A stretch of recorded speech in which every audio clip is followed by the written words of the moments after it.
यह कहानी एक छोटे से गांव की है जहां एक मासूम लेकिन जिज्ञासु लड़का रहता था, राजू। उसकी आंखों में सपने थे और दिल में हिम्मत। गांव के बुजुर्ग अक्सर एक रहस्यमय जंगल की कहानियां सुनाते थे जो गांव के पास ही था। कहते थे कि वहां अजीब घटनाएं होती हैं, वहां जाने वाला कभी लौट कर नहीं आता। लेकिन राजू हमेशा सोचता था, क्या सच में ऐसा कुछ है या ये सिर्फ कहानियां हैं। जंगल की ओर पहला कदम।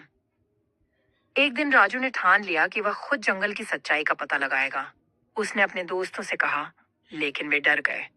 तू पागल है राजू, वहां मत जा।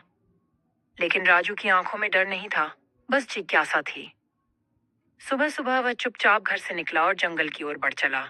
सूरज की किरणें जैसे ही जंगल के घने पेड़ों से छनकर आ रही थीं, वैसे ही राजू का दिल जोर जोर से धड़क रहा था।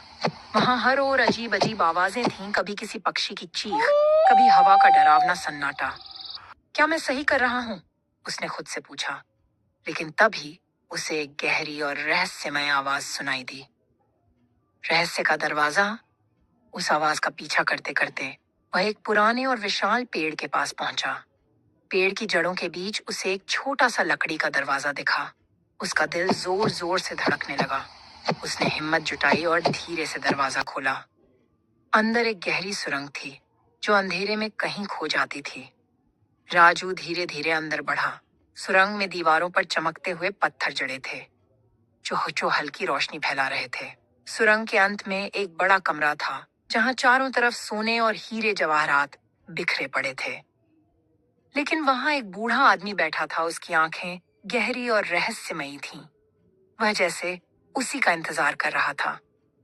सबसे बड़ा सवाल, बूढ़े आदमी ने कहा, यह खजाना तुम्हारा हो सकता है, लेकिन एक शर्त है। राजू ने चौंक कर पूछा, कैसी शर्त? बूढ़े आदमी ने मुस्कुराकर कहा, यह खजाना सिर्फ उसी को मिलेगा जो इसे सही तरीके से इस्तेमाल करेगा। क्या तुम जानना चाहते हो कि सही तरीका क्या है? राजू ने सिर हिलाया। गांव की मदद करो, गरीबों को खाना दो, बच्चों के लिए स्कूल बनवाओ।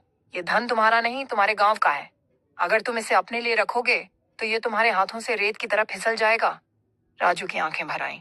उसे याद आया कि उसके गांव में कई बच्चे पढ़ नहीं पाते थे, कई लोग भूखे सोते थे और कई बीमार बिना इलाज के दम तोड़ देते थे। राजू का फैसला। राजू ने बिना सोचे कहा, मैं इस खजाने को अपने गांव के लिए इस्तेमाल करूंगा।